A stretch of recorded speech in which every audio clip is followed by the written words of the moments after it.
Olá, bem-vindos a mais uma aula do nosso curso de Biologia e Diversidade Vegetal. Nós estamos já na nossa oitava aula, que nós vamos continuar a ver a diversidade das angiospermas, as plantas com flores. Então, na última aula nós iniciamos essa passagem por essa diversidade e agora vamos continuar com um dos grupos mais importantes dentro das plantas com flores, que são as monocotiledôneas. Um grupo super peculiar, que vocês vão ver que tem várias características morfológicas interessantes e que diferenciam eles, os integrantes desse grupo, das outras plantas com flores. Então, só resgatando aqui essa árvore filogenética, essa árvore que apresenta a relação entre os principais grupos de angiospermas, que já olhou aqui então Ana, Amborellales, Nymphaealis e Autobeleales. Vimos também as Magnoliides. Hoje nós vamos ver esse grande grupo aqui, que são as monocotiledôneas. E as monocotiledôneas geralmente são contrapostas com as dicotiledôneas, que seriam o restante das angiospermas. Hoje nós não fazemos mais essa diferenciação, né? Notem que a gente não falou de monocotiledôneas nem de dicotiledôneas até agora. Não vimos esses dois grupos sendo apresentados ali na árvore das angiospermas, exceto, obviamente, por monocotiledôneas. Vocês vão ver que dicotiledôneas, então, é um nome que caiu em desuso, porque ele não faz mais sentido dentro da classificação das angiospermas. Vamos ver isso depois e vamos ver isso como isso acontece comparando as características desses dois grupos de plantas. Então, as monocotiledôneas elas têm geralmente um cotilédone, uma venação paralela, ausência de câmbio e uma raiz adventícia, que embora não seja uma característica super exclusiva a elas, é típica das monocotiledôneas. Essas características se contrapõem aqui a uma raiz axial, presença de câmbio, que é esse tecido meristemático que vocês já devem conhecer, venação reticulada e a presença de dois cotilédones. Vamos ver cada uma dessas características em detalhe, mas antes só apresentar por que a gente não considera mais dicotiledôneas como um grupo válido. Né? Então aqui nós temos as monocotiledôneas e todas as demais plantas aqui com flores seriam dicotiledôneas. Para elas serem consideradas um grupo válido, um grupo natural dentro dos critérios que são utilizados atualmente para definição de nomes de grupos na taxonomia botânica, elas deveriam estar todas incluídas dentro de um mesmo nó desta árvore, que não incluísse mais ninguém. No caso aqui, então, o que essa árvore indica para a gente? Que tem algumas dicotiledôneas que são mais próximas das monocotiledôneas do que das demais dicotiledôneas. Então, isso é um argumento para não reconhecer dicotiledôneas como um grupo natural. Então, utilizar essas características aqui para definir dicotiledôneas não faz sentido por conta desse contexto. E vale a pena lembrar, né, que, por exemplo, a presença de câmbio nas dicotiledôneas não é nada de interessante especial para essas plantas. Né? O câmbio ele já existia nas gimnospermas, por exemplo. Ocorre em todas as plantas capazes de produzir madeira, tanto gimnospermas quanto angiospermas. O que a gente vai ver aqui é que as monocotiledôneas perderam essa característica. E dois cotilédones, por exemplo, ocorrem também em outras gimnospermas. Né? Então, não é uma característica exclusiva de dicotiledôneas. Também não pode ser usada para definir este grupo, inclusive a venação reticulada, que ocorre também até em samambaias. Né? Não é uma novidade para dicotiledôneas. Todas essas outras três características aqui já, pelo outro lado, definem as monocotiledôneas. Vamos ver quais elas são, começando pelos cotilédones. Então, vale lembrar aqui que um embrião em uma semente, ele não é nada mais do que uma planta super jovem, né? Então, como uma planta, ele vai apresentar os principais órgãos de uma planta, que é uma raiz ainda jovem, um ápice caulinar ainda jovem e folhas jovens. Então, ele vai ser, essas folhas jovens do embrião são o que a gente chama de cotilédones, são as folhas embrionárias. E dentro das plantas com flores, nós temos algumas que têm dois cotilédones, como no feijão, então aquelas duas metades do feijão, cada uma delas é uma folha embrionária. E nós temos algumas plantas que têm apenas um cotilédone. E essa característica está restrita aqui às monocotiledôneas, né? Por isso que elas recebem esse nome de monocotiledôneas, que significa apenas um cotilédone. certo? Essas folhas embrionárias, muitas vezes elas são órgãos de reserva, tá? No caso do feijão, principalmente. No milho, que é uma monocotiledone, que está sendo exemplificada aqui, ilustrada nesta imagem, nem tanto, né? Então, o milho ele possui o endosperma, que é formado na dupla fecundação, como reserva. O que acontece no feijão é que esse endosperma é consumido no início do desenvolvimento do embrião e a reserva é transferida para as folhas. Tá? Então, o cotilédone pode ou não ser um órgão de reserva, mas ele é essa folha embrionária, ela que vai começar ali as atividades fotossintéticas, principalmente nesse embrião. Muito bem, uma segunda característica das monocotiledôneas é a presença de uma venação paralela. Isso quer dizer o quê? Quando a gente olhar para uma folha de uma monocotiledônea, aqui uma folha de uma grama, a gente vai ver que as nervuras são todas dispostas ao longo do maior eixo da folha paralelamente. E elas são ligadas por algumas nervuras transversais. Nas demais angiospermas, o que nós vemos é um eixo central que se ramifica. E esses eixos secundários, que são as veias, as nervuras secundárias, vão estar conectados por uma rede de nervuras de menor calibre. Certo? Então, isso aqui é uma venação reticulada porque forma esse padrão de rede. E aqui a gente não tem esse mesmo padrão tão intricado e não tem a presença de uma nervura central que se ramifica. Não existe uma ramificação secundária como neste caso aqui.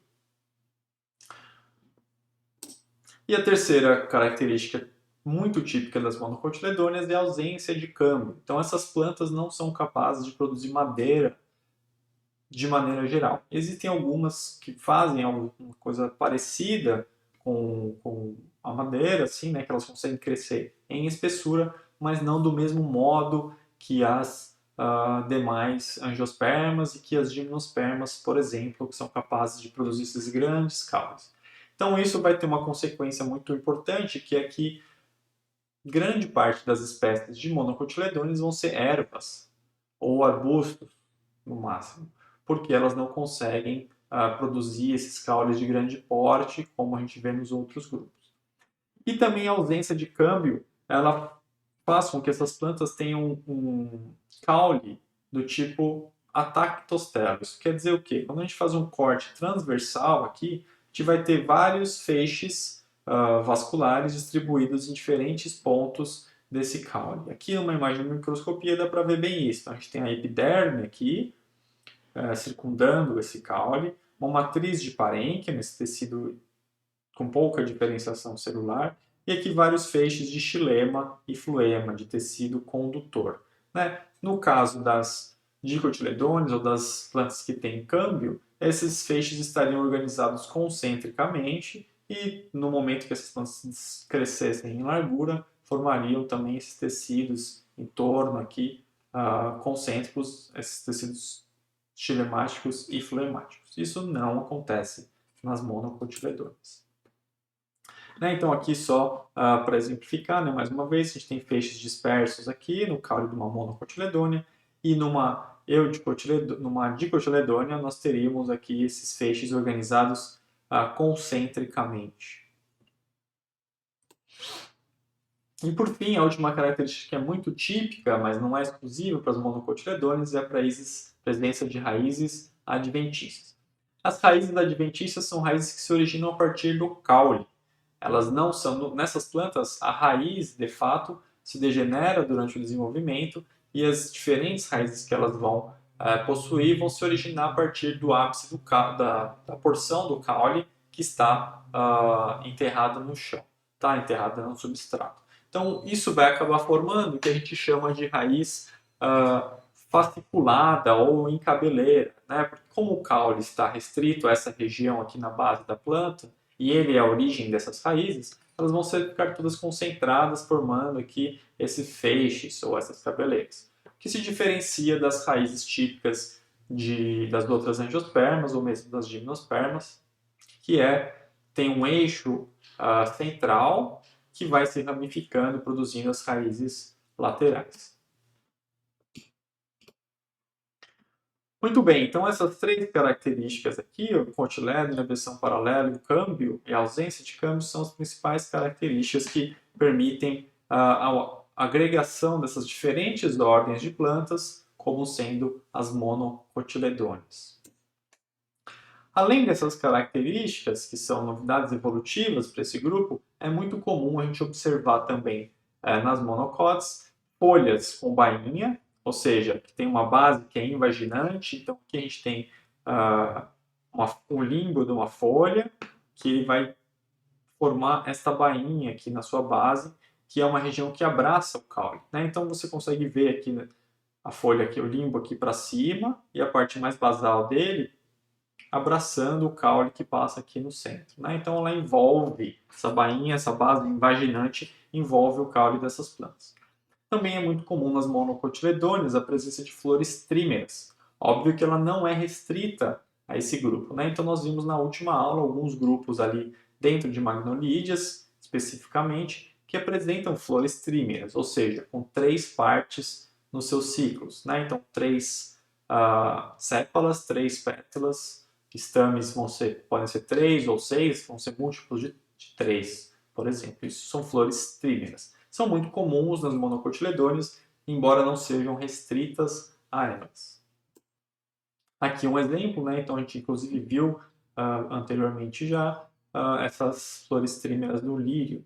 Né? Então aqui a gente tem 3 partes na corola, 3 partes no cálice, e elas são indiferenciadas. Né? Então nós damos o nome de tépalas para essas estruturas do perianto que não são muito diferentes.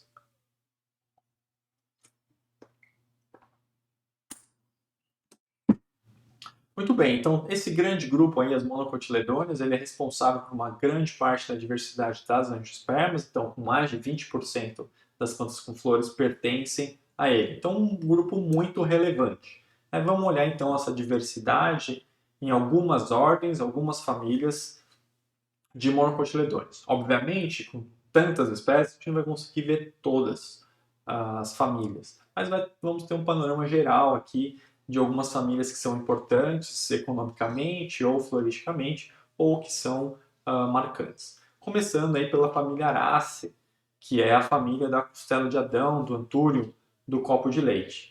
E todas essas plantas dessa família têm uma característica em comum, que é a presença de uma inflorescência em espádice. Né? O espádice é essa estrutura aqui, essa inflorescência, que tem esse eixo central que é espessado, com flores sésseis. Essas flores são muito diminutas, pouco diferenciadas. O cálice e a corola, quando estão presentes, são bem diminutos. E na base vai ter essa bráctea, que é uma folha modificada, geralmente bem colorida e atrativa.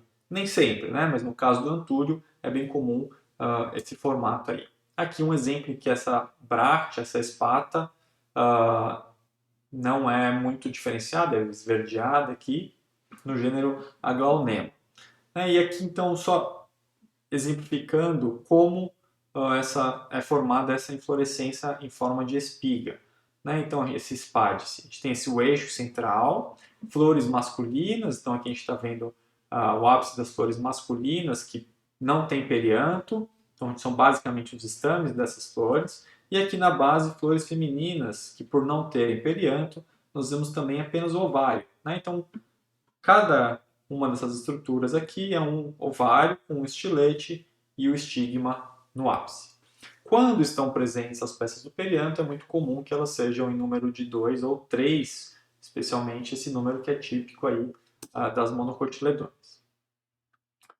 Algumas espécies aí de aráceas são comestíveis, como por exemplo o caso da banana de macaco, tem a taioba dentro desse grupo também, mas é super importante tomar cuidado com essas plantas, tá? Porque as aráceas, elas são ricas em cristais de oxalato de cálcio, que são essas estruturas que têm esse formato, né? Então são essas espículas de oxalato de cálcio que, quando são ingeridas, podem irritar aí a sua garganta e inclusive levar à morte. Então tem que tomar cuidado para comer essas espécies de arácea, tem que saber quais espécies são e tem que saber preparar essas espécies.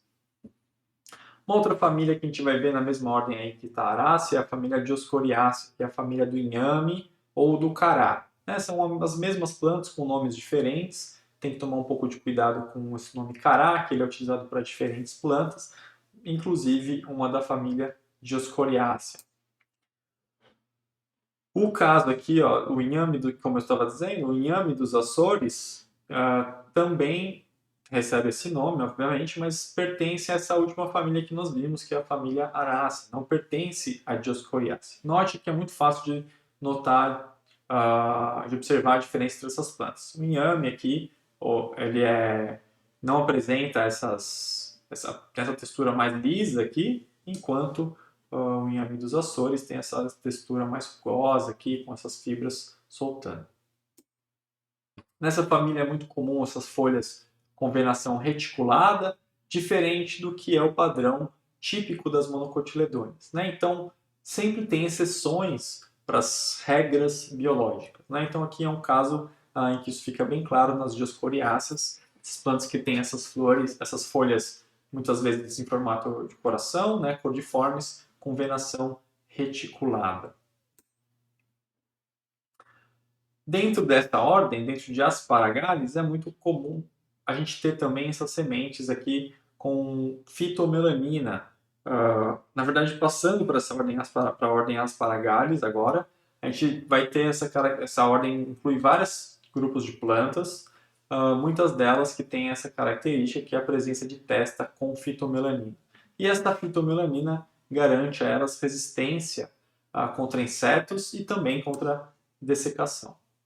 Dentro de Asparagales, a gente tem famílias como Amarilidaceae, que inclui também a família dos alhos, a Agapantaceae, que é uma família muito utilizada para ornamentação. A gente tem as cebolas, aqui nesse exemplo o narciso, e outras plantas que são muito comuns aí, super bonitas por terem essas corolas vistosas.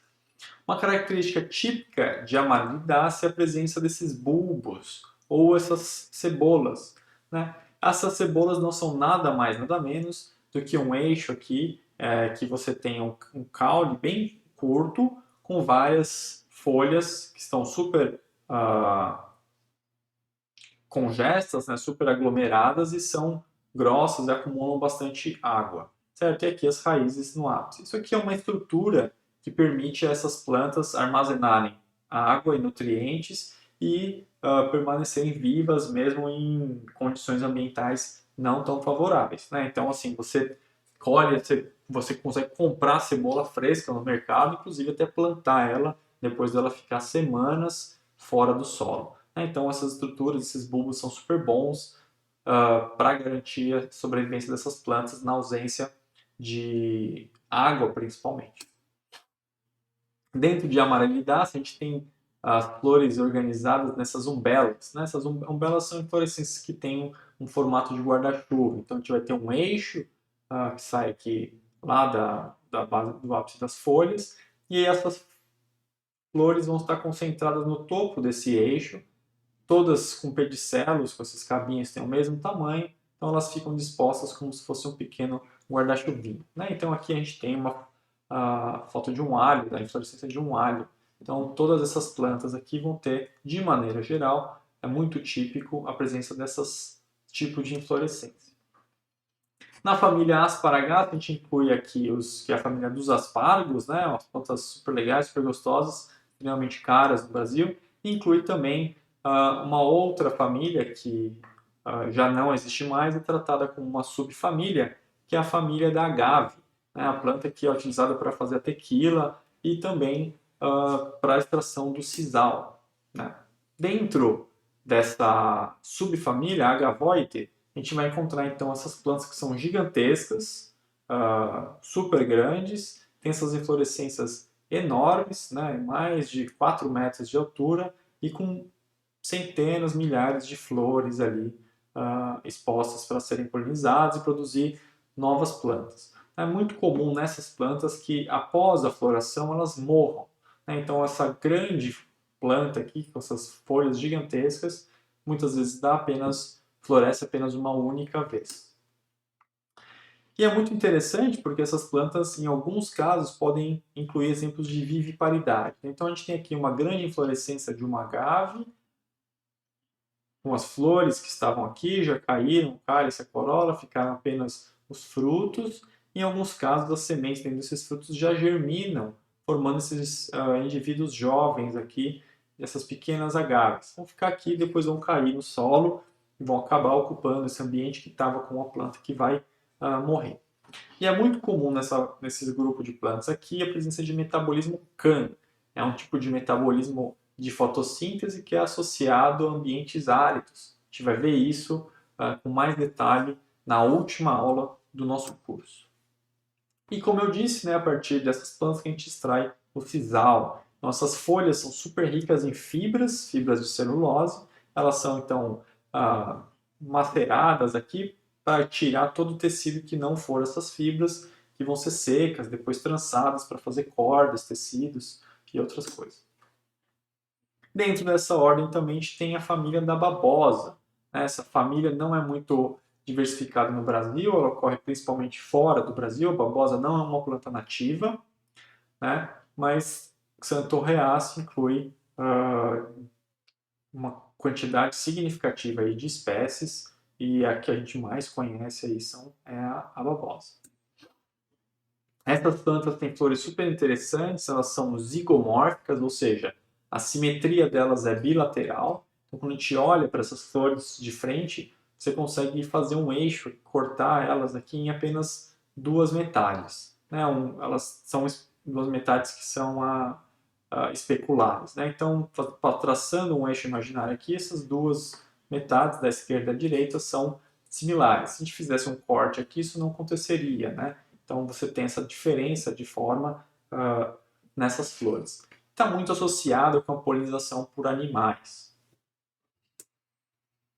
E outra característica dessa planta, que a gente faz bastante uso aí, no caso da babosa, né, a aloe, é a presença dessas folhas carnosas, que acumulam muita água, acumulam bastante mucilagem e alguns compostos secundários que podem ser interessantes, principalmente no caso da babosa.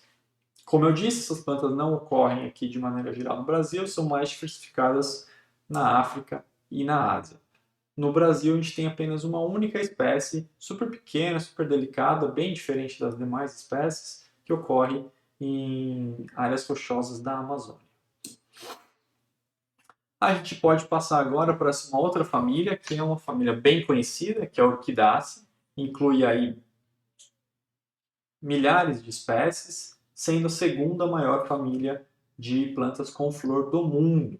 Então, muitas delas são epífitas, como vocês podem ver no exemplo dessa imagem aqui. Então, a gente tem uma árvore, um galho aqui, e essa planta crescendo sobre esse galho. Por isso que a gente vê, né, o pessoal cria essas plantas, cultiva essas plantas em xaxim, não xaxim mais que isso é proibido, mas assim, esses substratos que lembram as cascas de árvore. Às vezes a gente vê também elas sendo amarradas aí nas árvores na rua, tal, fica super bonito. Outras vezes o pessoal amarra em coisas tipo palmeiras, pitangueiras, né? São essas plantas que não têm uma casca muito grossa. Então as orquídeas não conseguem se fixar. Se for escolher uma planta para amarrar uma orquídea, escolha uma que tem uma casca bem grossa para ela poder fixar as raízes dela lá e adquirir os nutrientes dela. Um exemplo super conhecido nas orquidáceas é a baunilha. Então, são essas plantas que são americanas. A espécie da baunilha que nós utilizamos normalmente é uma espécie mexicana, que foi levada para outros lugares, é cultivada bastante em Madagascar, na Ásia agora. E no Brasil nós temos também espécies desse mesmo gênero.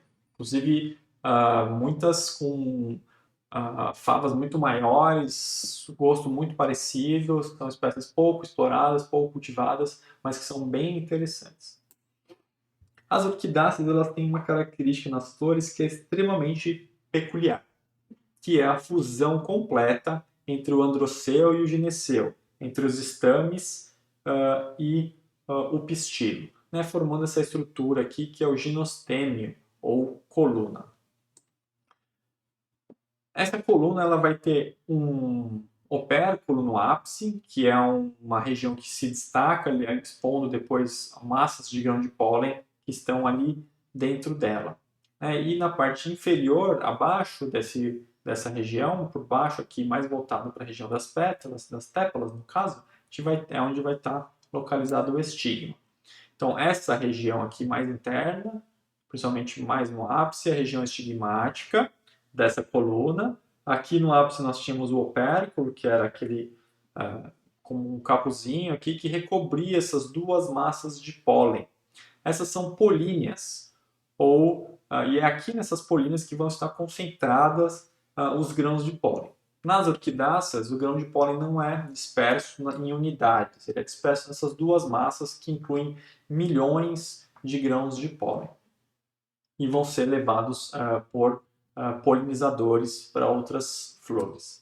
Então aqui só mostrando, né, novamente essas políneas, elas são ligadas entre si por essa estrutura, que é uma estrutura que se cola nas costas dos polinizadores para que eles carreguem as políneas para outras flores. Esses polinizadores vão ser geralmente atraídos por essa região aqui super vistosa na flor, que é o labelo, que é uma pétala diferenciada, funciona como uma área de pouso para os polinizadores. Então eles chegam aqui, pousam aqui para conseguir algum tipo de recurso que essa planta vai ofertar. Às vezes eles são ludibriados, enganados a pousar nelas, não há recurso algum, mas eles pousam aqui porque são atraídos pelo aroma dessas plantas. Quando eles pousam aqui, se o opérculo estiver removido, a polínia pode grudar nas costas do polinizador. Se ele já tiver políneas grudadas nas costas dele, enquanto ele estiver aqui tentando conseguir o recurso fornecido por essas flores, essas políneas vão se grudar na região estigmática, que é essa mais inferior aqui da coluna. Como eu estava mencionando, tem alguns até contextos, né? Então, especialmente nessa planta aqui, nesse gênero, em que os polinizadores, na verdade, são enganados pelas plantas. Então, essas orquídeas são capazes de emitir feromônios que atraem os machos de vespas que tentam copular com essas flores. E no momento em que ele tenta copular com essas flores, as políneas aqui, ó, penduradas no ápice da coluna, vão se grudar nas costas dele. Ou se ele tiver políneas nas costas, ele vai transferir elas para o estigma que está localizado nessa região aqui. Aqui tem um exemplo super legal, que é dessa orquídea aqui, que é a orquídea bolsa de pastor. Eu vou deixar um link na descrição do vídeo para vocês olharem, verem como que funciona a polinização dessas plantas e também como que as orquídeas aproveitam dos polinizadores para conseguir fazer aí a fecundação entre as suas diferentes flores. Ok, vamos passar para uma outra ordem, que é a ordem Arecales, que inclui a família Arecácea, a família dos palmitos. Né? Então a gente vai ter aqui o açaí, o babaçu, o coco, todas essas palmeiras estão dentro da família Arecácea. Então algumas dessas plantas, grande parte delas, são arbóreas, que um exemplo do buriti, com suas folhas que são em forma de leque, folhas compostas, né? Então a gente pode ver cada uma dessas folhas é super dividida em várias partes. Outras vão ter folhas simples, mas é mais raro.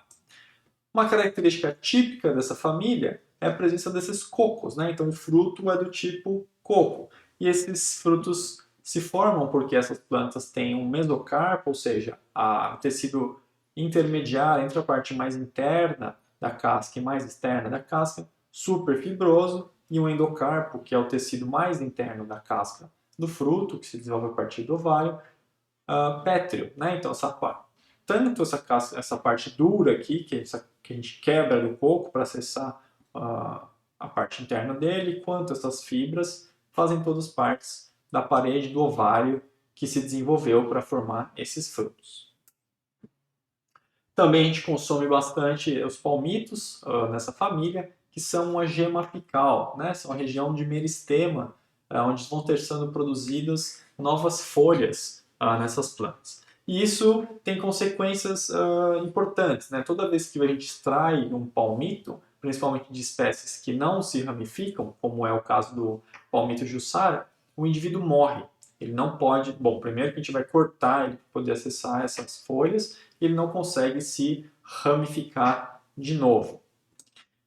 É por isso que assim, hoje em dia é muito mais comum a gente usar palmito de açaí, né? O açaí é uma planta que ela tem vários fustes, vários caules, ela forma uma touceira de palmeiras. Então, se você corta o ápice de uma delas para extrair o palmito, as outras continuam ali muito bem, obrigado, produzindo açaí para a gente comer também. Passando agora para uma outra ordem, a ordem Poales, que inclui a família Poaceae, que é uma grande família de plantas também, e é especialmente diversificada nos cerrados e, no caso da região sul do Brasil, nos pampas. Essa família também tem uma extrema importância econômica. Então, se vocês olharem aí, os principais grãos de diferentes culturas humanas são desta família. Então, o milho, que é a base da comida dos ameríndios, aí, principalmente mais na região dos Andes, na região da América do Norte. Né? Aqui no Brasil, a gente tinha mandioca, que está em outra família, né? Mas o milho era super importante para essas culturas e hoje é consumido no mundo inteiro. O arroz nas culturas asiáticas, o trigo na Europa, cevada também no Oriente Médio e na Europa. A cana-de-açúcar, muito da economia do Brasil girou em torno da cana-de-açúcar. E o bambu, que é uma planta super versátil, que a gente consegue usar para produzir muitas coisas. Todas essas plantas têm uma característica muito particular, né, que é a presença de um tipo de inflorescência específico. Né? Então a gente vê essas inflorescências nesse exemplo com o trigo e no arroz, por exemplo. Notem aí a similaridade que a gente tem entre essas plantas. E essas inflorescências são inflorescências do tipo espigueta, espiguetas de gramíneas, que é um outro nome que a gente dá às poáceas. Elas são formadas por um conjunto, um eixo central e conjuntos de flores e brácteas. E como que isso se dá? Essas plantas vão ter flores que têm um perianto super diminuto, às vezes ausente, que são essas lodículas aqui. E aí a flor vai ser basicamente restrita à presença do pistilo, o ovário, com estilete e estigmas, geralmente bífidos, e 3 anteras. E essas estruturas reprodutivas vão estar protegidas por 2 brácteas, uma lemma e uma pálea. Não precisa se preocupar com esses nomes, né? Mas é importante entender que as flores nessas plantas são super reduzidas e que elas vão estar não circundadas pelo perianto, que é super restrito ou ausente, mas por essas brácteas, né, que dá esse ar aqui todo esverdeado, mais duro para essas inflorescências.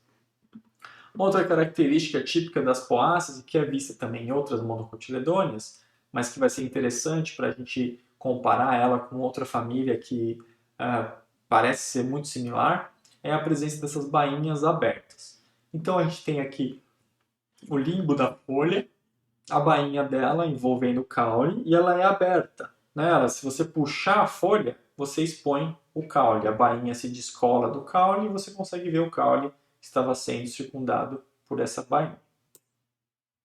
Além disso, na região entre a conexão entre a bainha e o limbo da folha, a gente tem uma projeção que a gente dá o nome de lígula, uma pequena língua, né? Ela é uma projeção super pequena, às vezes tem só alguns pelinhos aqui, assim, mas que existe nessa região de contato entre a lâmina e a bainha.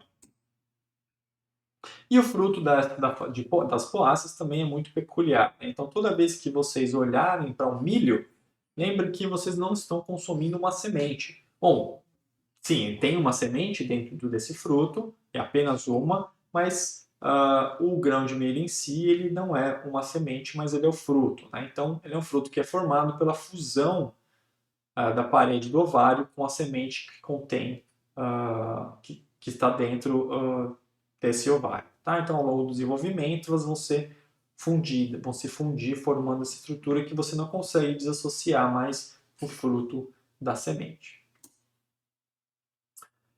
E essas características que a gente olhou agora para as plantas são interessantes quando a gente vai tentar diferenciá-las das ciperáceas, que são uma outra família que é muito comum nessas áreas, como o cerrado e os pampas. Né?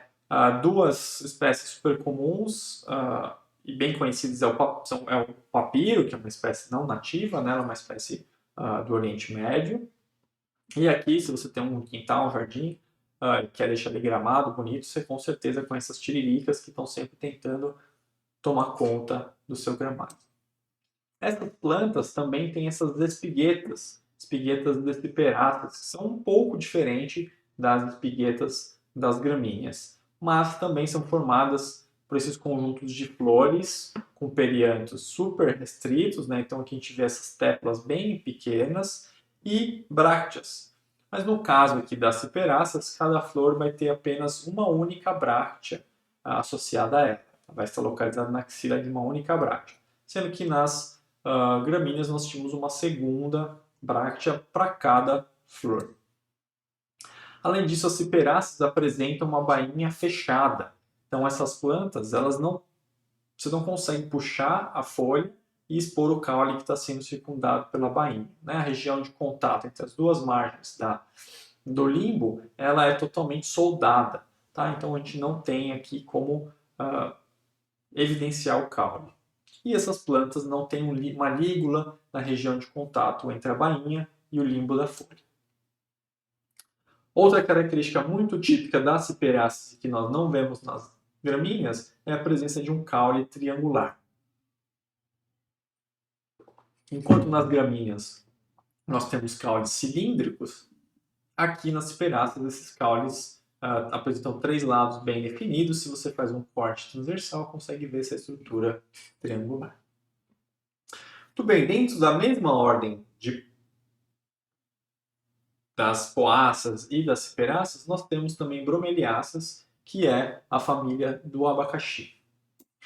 Essas plantas têm uma estrutura das suas folhas muito interessante, que é formada, que elas são todas aglomeradas, muito próximas umas das outras, e formam essas rosetas. Né? Então a gente tem aqui essas folhas simples, elas são espiraladas, mas quando você olha por cima, parece que elas estão todas juntas. É difícil até ver essa espiral, né? Mas elas estão fazendo essa volta em torno do caule, mas formam uma estrutura super densa, que são essas rosetas. Muitas delas, inclusive, acumulam aqui água entre as folhas, aí, o que a gente chama de bromélias tanque. Essas plantas, aqui tem um exemplo, né, dessas bromélias tanque aqui, que no caso são epífitas, estão crescendo sobre essas árvores aqui nessa floresta tropical. Elas também podem ocorrer no solo ou sobre rochas, e são plantas que estão bem adaptadas a ambientes com falta de água. Então, embora essas plantas estejam aí numa floresta tropical, que é super úmida, tem água em abundância, o ambiente, o modo de vida epifítico, ele é um modo de vida que sofre com a ausência de água, né? Porque a água não se acumula nas cascas das árvores, a água não se acumula sobre as rochas, onde a gente encontra muitas bromélias. Né? Então, essas plantas estão adaptadas a viver nesses ambientes que são de extrema falta de água. E algumas delas conseguem até então viver em coisas como esses fios, né? Aqui tem uma espécie de tillandsia que cresce abundantemente, muito bem, obrigado, sobre os fios de eletricidade. E essas plantas conseguem estar nesses ambientes porque elas têm, em grande parte, não todos, mas a grande maioria das bromeliáceas, tem esses tricomas, esses pelos na superfície das folhas, que são especializados para capturar água e nutrientes. São esses tricomas absortivos. Então, eles, olhando de cima, eles têm esse formato de um escudo aqui, que tem um disco central e essa ala, essa asa, na região mais periférica. Se a gente olha isso num corte longitudinal, no sentido do maior eixo, então a gente tem aqui a folha, a epiderme da folha. Esses tricomas vão estar inseridos nessa região mais interna, então a epiderme se invagina para dentro da folha, esse tricoma sai aqui. Então essa região do escudo, do disco central, está aparecendo aqui em cinza. E nós temos essas alas ou asas que vão ficar levantadas toda vez que não tiver água no ambiente. Quando chove, essas folhas são molhadas, a presença de água a água vai entrar nessas células das alas, fazendo com que elas se abaixem e formem um filme de água. Então, isso vai fazer com que a água seja mais fácil, quando for absorvida na base aqui dos tricomas, na região da epiderme, ela pode ser puxada, porque foi feito esse filme super fino aí entre a ala do tricoma absortivo e a epiderme da folha. Então elas conseguem viver muito bem, obrigada, até mesmo sem ter raízes num ambiente que vai ter acúmulo de água. As flores das bromélias são geralmente super bonitas, né? Ou se não, as flores elas vão ter brácteas super chamativas, vistosas, mas no caso das flores elas já são obviamente trímeras, como uma boa monocotiledônia, vão ter esses gineceus que também são tricarpelares, e estigmas entrelaçados que são super interessantes, formam uma hélice, assim, helicoidais. E indo para o término da nossa aula, um dos últimos grupos que nós vamos ver são as bananas, né? Então as bananas pertencem à família Musaceae, dentro da ordem Zingiberaceae. E nós temos bem poucas espécies dentro desse grupo, mas ele é legal, é bonito, faz parte da vida cotidiana de praticamente todo mundo. E é legal entender que as bananeiras, embora elas tenham esses grandes portes, elas não são árvores, né? Essas plantas elas têm caules subterrâneos. E o que a gente vê, as bananeiras, são folhas gigantes. E o que a gente chama de caule da bananeira são as bainhas das folhas que estão uma dentro da outra. Era para ter uma imagem disso aqui, não sei o que aconteceu, acho que eu sumi com ela. Mas então, se você faz um corte numa bananeira, você vai conseguir ver várias bainhas, todas elas encaixadas umas nas outras, e no ápice os limbos dessas bainhas saindo ali. Também do ápice dessas plantas vai sair uma inflorescência que vai ter flores unissexuais, ou seja, as flores têm sexos separados. Então, nesse caso aqui, a gente tem o coração da banana, né? A gente está vendo uma bráctea levantada aqui, e as flores dessas plantas distribuídas aqui dentro dessas brácteas. E a gente vai ter algumas que são flores femininas, principalmente essas, dá para ver até as bananas aqui, e se não me engano, essas são flores também femininas, acredito, porque a gente tem uns estigmas aqui, né? E a gente, bom, de todo caso, o coração da banana vai produzir também ali flores masculinas, mas no ápice. As flores femininas estão na base, óbvio que essa planta ela pendura essa inflorescência para baixo, então parece que as bananas estão no ápice, as flores femininas masculinas estão na base, mas isso vai ter no ápice desse eixo, né? Que está curvado para baixo.